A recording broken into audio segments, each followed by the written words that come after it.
Hi, Trevor here, reflecting on life through music. Thank you for stopping by.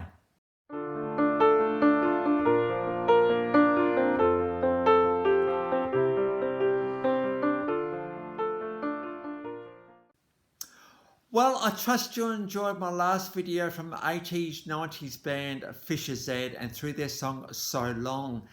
We looked at the investment we have in relationships and needing to be respectful of people in relationships. So I trust you found that one encouraging. We're going from there to a guy that was born in Baltimore, Maryland in 1940, a musician, composer, band leader. This guy is just so different and just so out there. He's pretty much in a genre all of his own. This guy actually defined his own genre well and truly. The guy we're talking about is Frank Zappa. Frank was just, well, apart from being considered one of the most influential guitar and best guitarists of all time, this guy, because he was just so different with what he did, very much a nonconformist. Free improvisation was a massive thing for him. Exploration of sound, not music, but sound and what sound could do. To be in this guy's band, and we'll get on to one of the guitarists in a minute that was in this guy's band, got to be an absolutely brilliant musician to be able to be in this guy's band because his music was just so out there that you needed to actually be able to play it really well. Bit of satire in the American culture as well. Now, Frank Zappa has defined many genres: experimental rock, jazz, classical, avant-pop, experimental pop, comedy rock, doo-wop, jazz fusion, progressive rock, proto-progressive, and psychedelic rock. And as I said, also one of the most greatest guitarists of all time, this guy, just because of just completely different take on the use of the instrument. Frank started his kind of music career as a drummer for the Mission Bay High School band, so that's kind of where he started. This guy's a bit of a multi-instrumentalist, but he was very much influenced in his early life by rhythm and blues. His mum and dad bought him a record player and he was buying rhythm and blues records, so that was very much his influence at the start.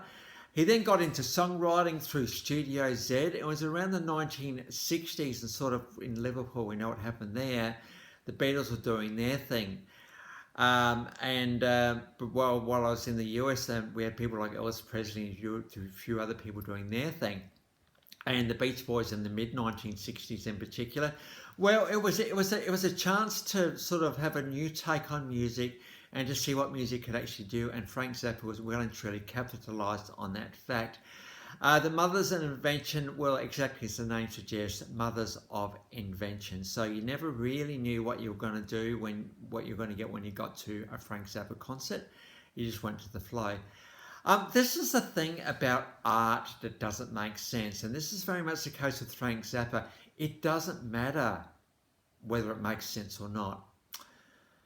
If you look at a bit of artwork, you're thinking, oh, I have no idea what that is. You know, it doesn't matter. What is the artist? What is the story the artist is trying to tell? Why would an artist go to all this effort to actually create this work of art if he didn't have some kind of idea in his mind? So drop the what on earth is this thing and go and get in more into what was the artist trying to say. This is well and truly the case with Frank Zappa, with all those amazing genres he was part of.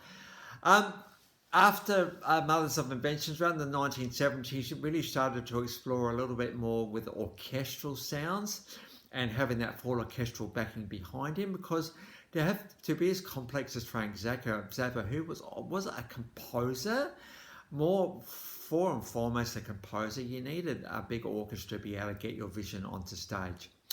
It was in 1971 at the famous Casino de Montreux fire. Now, that was immortalised by the song Smoke on the Water by Deep Purple, where they talk about smoke literally being on the water, where the casino went up in flames. And it was around that time that the Mothers of Inventions lost $50,000 worth of equipment, and it kind of made Frank have a bit of a rethink about things.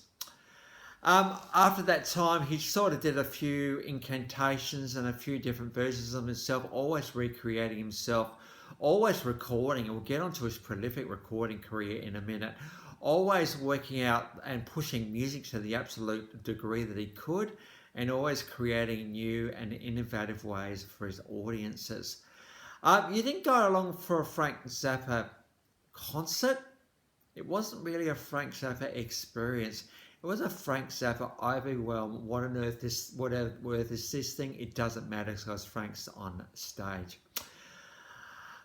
Frank wasn't scared, and we're going to get onto a speech by Lou Reed when Frank was inducted into the Rock and Roll Hall of Fame, which just typifies this guy just really, really well. You need to know someone really, really well to really get into their head, and Lou Reed well and truly know him and knew of his influence and as a benefit of his influence. So because he wasn't scared to stand up and talk about things, he was a bit of a controversial figure, Frank Zappa.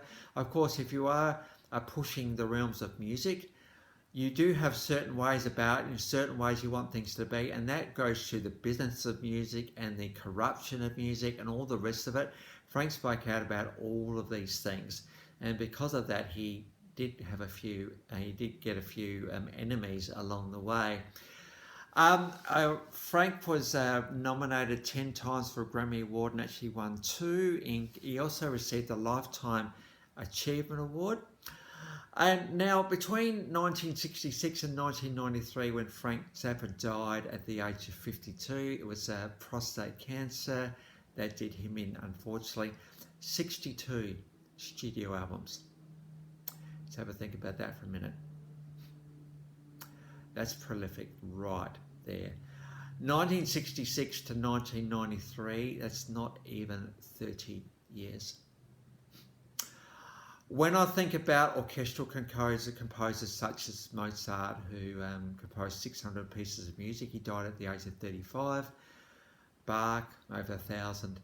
You think about Van Gogh, all those artworks he created in just 10 years of his life. Frank Zappa was a creative genius. In fact, he was a creative force of nature, this guy. But after his death, between 1993 and 2022, there's been a further 57 studio releases. So that is a stunning number of albums right there. It just goes to show that Frank was always creating, always pushing the envelope, always trying to work out what music could do, and always not scared to just put it out there in whatever form it came. And so Frank Zappa was a very prolific in the studio as well as a prolific tourer. In fact, as I talked about Lou Reed before, who inducted him to Rock and Roll Hall of Fame in 1995, couple of the quotes, it was vision that moved the world, and again, just citing the fact that Frank Zappa always took a stand, and he brought with that reasoned logic, humour, and integrity. And so this guy, despite his, I suppose, complexity, his controversy, is a major force in music, and music is so much better because of this guy, and also one of the greatest guitarists of all time. This guy, really, really influential in that way. So the best way to experience Frank Zappa is actually to look at some clips below. First of all, we've got Changa Revenge. This came off the album of the same name from 1970. And here's a classic case of Frank Zappa with his guitar. Now, he and his guitar are one. You know, the best guitarists in the world, that's very much the case. They are one with their instrument, and, you know, they completed each other. There's some beautiful lyrical stuff going on in these solos. Frank wasn't scared to have a lead guitar solo go on for a fairly long time. You think about guitarists after this time, including Mark Knopfler and Dave Gilmour, Pink Floyd, you know, really long guitar solos. Well, Frank Zappa was doing this thing a long time before those guys got onto the scene. So we've got a live version of Changa Revenge. Now, the guitarist I mentioned before, Steve Vai. Now, Steve Vai is considered one of the best of all time. Very, very much like when you talk about people who can shred their guitar, like they're pretty frantic with their solos. Steve Vai is just the guy for that. Well, he played in Frank's band, so again, Virtuosos status here. between 1980 and 93, and 83 I should say. So we've actually got a live version of Frank and Steve doing their guitar thing on stage. We then got from the 1979 album Joe's Garage Acts 2 and 3, Watermelon in Easter Hay. This is again a Frank Zappa with his guitar, just showing how incredible his guitar playing was and just how good his band had to be to keep up with him. But when you have a good bunch of musos around you, it kind of just stirs you up to be a better person yourself. And so I've got Watermelon in Easter Hay. Now, I talked a little bit about Frank Zappa and his absolutely quirkiness, his eclecticness, his ability to just really push the envelope. And I think nothing does that better than the song Approximate. Approximate, he does a bit of an introduction at the start. This is the being about Frank. He also liked to educate his audiences a little bit about what he was doing. But people aren't just playing it. Watch the xylophone player here. Try and work out the time signature here. You can't. You just can't do it. But, you know, they start off doing, of course, it's not just a xylophone player. Everybody is playing along with this. And you think, what on earth is going on here? Just take a step back and listen to it and just think, what is Frank trying to say through this art right here? Always through the view, through the lens of Frank Zappa, who was an artist first and foremost. So he does the whole playing thing. He says, well, let's sing that now. And then you get the whole band doing the kind of, you know, beautifully in time, stunningly well choreographed and rehearsed this little piece. But they sing it, then they dance it. Approximate, what can we say? You know, approximately something, well, there's nothing definite about Approximate. Approximate is exactly the perfect title for this song because it's exactly what Frank Zappa was. Very experimental, very eclectic, and just very unique. And I'm going to use the D word, distinctive, because no one else has ever been like this guy and ever will be like him again. And the music industry owes a lot to this guy. And thankfully, in 1995, after a couple of knockbacks because of his controversial nature, Lou Reed did induct Frank Zappa into the Rock and Roll Hall of Fame.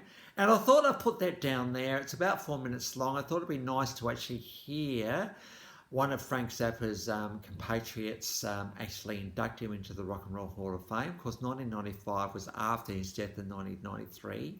But I thought I'd put the induction in there for you to have a look at as well. Because there's nothing like an induction speech to really try and catch the essence of who Frank Zappa was. And I've also included my last video from Fischer Z, so if you want to recap on them, feel free. So the links to those, how many you got? 1, 2, 5 clips plus Fischer Z's, they're all in the description below. So they're there for you to click on whatever you want, or whatever you'd like to do. If you want to sort of be a bit surprised, a bit whatever, oh my goodness, look at Approximate. It's pretty cool and pretty well typifies Frank Zappa. So if this is your first time to Life Reflections to Music, or you've come back for another one, gee, I'm teetering on 29 subscribers at the moment. Really cool. I think the promise to you is when I get to 30, because it's not about the number of people, each of you are really important and special to me. I'm going to share a bit of a thank you video, I reckon, at that point. It's pretty cool to get to 30 subscribers. Yeah, so thank you to everyone for subscribing and for hanging around and coming back for another one as we've looked at this guy, Frank Zappa. And yeah, really appreciate the engagement we've been getting as of late. Feel free to share the channel, and I trust the video's been encouraging to you. I'll catch you around. Bye for now.